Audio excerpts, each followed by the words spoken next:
Good afternoon, everybody. My name is Shaun Mitra. I am the founder and CEO of BrioCare. And before we start, I just want to share this exciting news from last week. BrioCare has been chosen as the winner for 2021 Aging 2.0 Global Innovation Search Contest. And this year's theme was patient and member engagement. So BrioCare is a caregiving and independent living platform that uses smart voice technology such as Amazon Alexa and Google Assistant. The two key challenges around which we have pivoted our solution, the first is senior isolation and loneliness. We all know, especially after COVID, these numbers are much higher. A lot of older adults, especially who are aging in place away from their families, they're extremely isolated and lonely. And loneliness is as lethal as smoking 15 cigarettes a day. Huge effect on our cardiovascular and cognitive faculties. On the other hand, family caregivers have much higher mortality rates. One of the key concerns for them is how do you take care for, stay connected, and also provide emotional support remotely, continuously, because they have their own challenges, their own families, job pressure, etc. So is there something we can do about the senior loneliness as well as reducing the stress for caregivers? That's exactly what BrioCare does. Essentially, we have combined virtual assistant, therapeutics, connectivity, engagement, content using a combination of a mobile app with Amazon Alexa.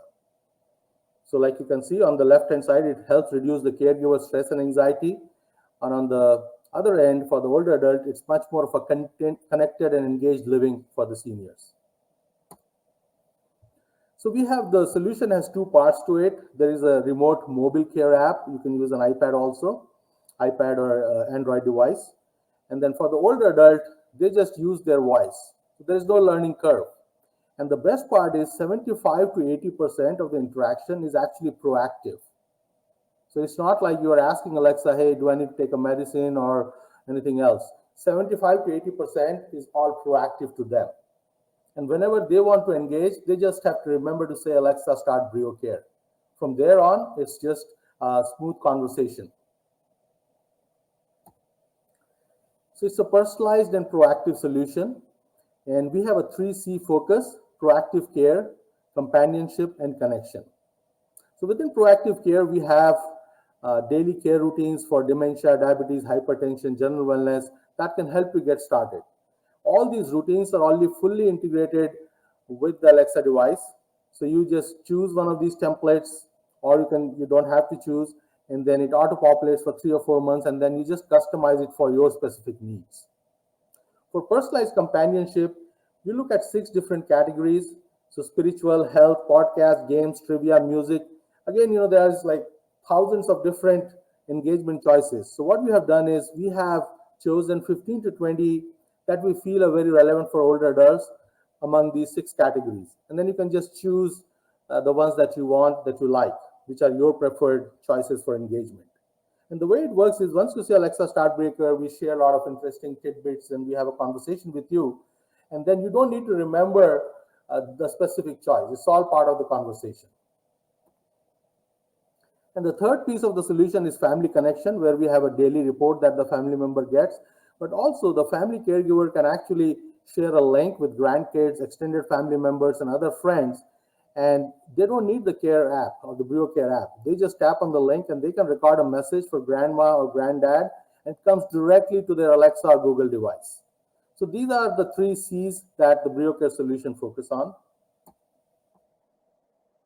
And one of the key things is it's a platform. So it's not just a closed device. So this allows us to do a lot more. So we can integrate with care services, home care services. Essentially, BrioCare is positioning itself for the voice-first care engagement platform for very person-centered home care or person-centered care in general. The independent living platform, there's just a plethora of things that we can do. Some of these things we are offering, the others we are just partnering with other providers who have a very focused offering for these things. And we are using these market available smart speakers from Google and Amazon as channels to deliver these things. Our business model, the first, of course, we focus on the senior care providers, which is the home care and senior living companies. We are also working on licensing and partnerships with some of the the personal emergency response system companies. who are trying to make sure that they don't get eroded from the market, because that technology has been around for over 20, 25 years now, and there's a lot more that we can do with all the new technology that we have today. We also have a direct-to-consumer model, which is, our software is available on App Store and Play Store, so you can just download, and the payment and everything is there. We're also working with employee benefit management companies because taking care of employee caregivers is definitely increasing, and we have done a few tie-ups there. We're also working on a hub model where how can we use our voice-first care and engagement platform to offer more relevant content and services to the senior population or to their families. This is the team. David, he leads our strategic partnerships. My background has been in technology sales and business management. Brittany, she has a background in medical science and public health. Rohit, he's a PhD in voice AI from Carnegie Mellon. He's our CTO. And then Nancy and Brian, they're our advisors. So essentially, we are riding three market trends. The first, older adults want to age in place. It's very clear. I think from the survey, it's like 95% of them would like to age in place. Second, voice first is here and accelerating. I mean, we can already see how the market available smart speakers, like so many devices, so many appliances, the new Tesla car, so voice technology is definitely coming, and there is a growing need, and we'll feel it in a few years, where voice becomes a very, very natural interface. So we are positioning BrioCare as one of the voice-first care and engagement platform. And more care is moving to homes away from acute settings. So these are the three trends that we are riding. Thank you. Over to you, Shaun.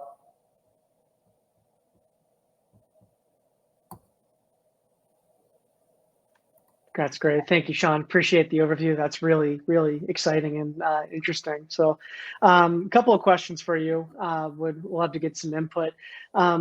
First one, this kind of goes back to what I discussed in the intro, talking about a piece of technology that's not necessarily something new. It's been around. I'm speaking, of course, about Amazon, Alexa, or the Google Voice. I got to be careful saying that. There's something behind me is going to start chirping. But it's something that's not necessarily new, and something that a lot of us have interacted with. How are older adults and the elderly population responding to using these devices like that thing as part of their care network and part of the care continuum? Can you talk about that a little bit? Sure, yeah. So absolutely, I think it's slowly getting adopted in the market. But when we did several pilots over the last year. One of the pilots that we did was with Dementia Action Alliance, and what we found out was the first 4 or 5 weeks they were not ready, because a lot of it is proactive. So all of a sudden, Alexa is talking to you with your name and trying to have a conversation with you. So the older adults were not comfortable initially, but we clearly saw after 4 or 5 weeks, they started accepting it more, and also started feeling the presence, and maybe if it's not talking, feeling the absence, or they just start feeling that, okay, there is a person out here. So I think from that standpoint, I would say after 4 or 5 weeks, it's much more accepting. And that's one of the reasons why we made sure that 80% of the interaction is actually proactive, where we're just talking to them instead of them initiating a conversation. Makes sense. Thanks for that input. I appreciate that. And then I've got to ask, just given where I focus at Olive and where I've spent the majority of my professional career, that's around partnerships.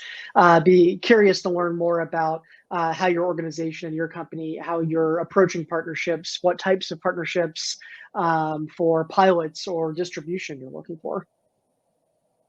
Yeah, thank you. Thank you for asking that. So, right now, most of the pilots and partnerships that we have are with home care companies, and also with some of the senior living facilities. That's where we have started. And of course, like I talked about the PERS, some of the emergency response systems. But it would be great for us to have more tie-ups with some healthcare providers. We feel that a platform like this, and given the caregiver shortage or people shortage in general, can take some load off, like some of the rehab programs. There's a lot of follow-up that individuals have to call and do. We can automate a lot of that. Even for the payers, a lot of it, if you're trying to do like a lifestyle adherence, or you want to do a survey, A lot of it is right now either you're sending text messages or emails. We can voice enable all of that. And even, we in our framework, we have voice to text, which is like the reverse, where we can actually run surveys and make sure those adherence programs are being worked properly. So in terms of the pilots and partnerships, with this win with Aging 2.0, we are guaranteed some partnerships with some of the top leading national insurance companies and health providers. So we are very excited about it. But any more, and I'm based here in the Dallas area, and we have an office in Louisville too. But any Medicare Advantage or senior care companies in the area, it would be great for us to do more pilots. That's great. Thanks for that context. You're right up the street. I know you're not too far away from us in Austin. So again, hopefully we get to see you in person at one of these events in the future.